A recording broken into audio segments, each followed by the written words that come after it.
Far Cry Primal's new Survivor mode isn't just a way to make the game tougher. It's a way of fundamentally changing the experience and the way you play, especially if you've turned on one of the permadeath options. If you're wondering whether to embrace the full caveman experience, here's how Survivor mode and permadeath changed Far Cry Primal for us. Survivor mode's most obvious change is that it turns off the minimap, which pushed us to pay more attention to our surroundings. By that, I don't just mean that we had to study the landscape to get our bearings. We can, after all, still use the bigger map and set on-screen waypoints. I mean that losing the minimap strips away an early warning system that shows you when enemies and predators are nearby. Keeping a sharp eye and an open ear is now key to avoiding or surprising threats, and stealth and scouting are more important than ever. If you're in the habit of charging at Udam hunting bands with a club or spear, you may find yourself overwhelmed by enemies you didn't know were there.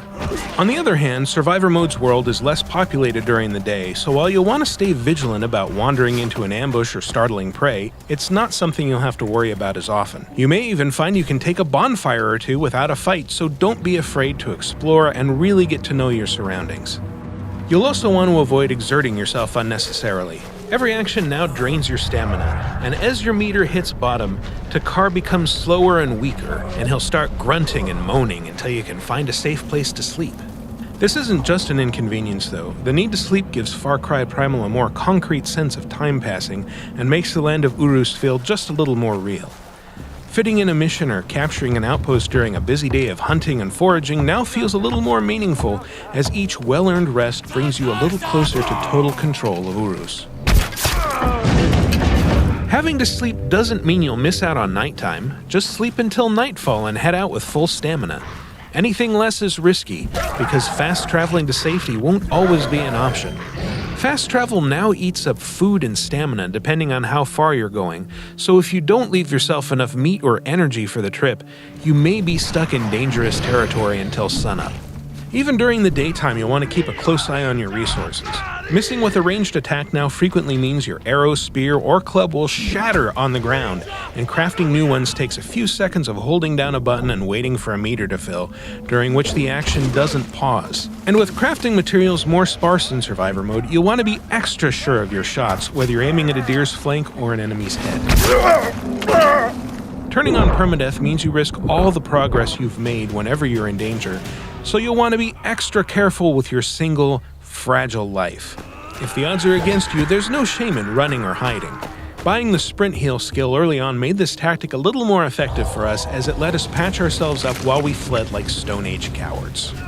We quickly learned to take similar care with the lives of our animal companions, who can't be revived if you let them die. That's not such a big deal in itself, because taming a new companion is still pretty easy, unless you're going for a bear or saber-toothed tiger, who you now have to fight. But losing your four-footed friend in the middle of a confrontation, or worse when you're out at night, leaves you without anyone to watch your back, help you hunt, or waylay pursuers, making your own death much more likely. And if you've managed to tame one of the legendary beasts, you'll want to be extra careful. They're tougher than most, but if they die, you won't be able to get a replacement.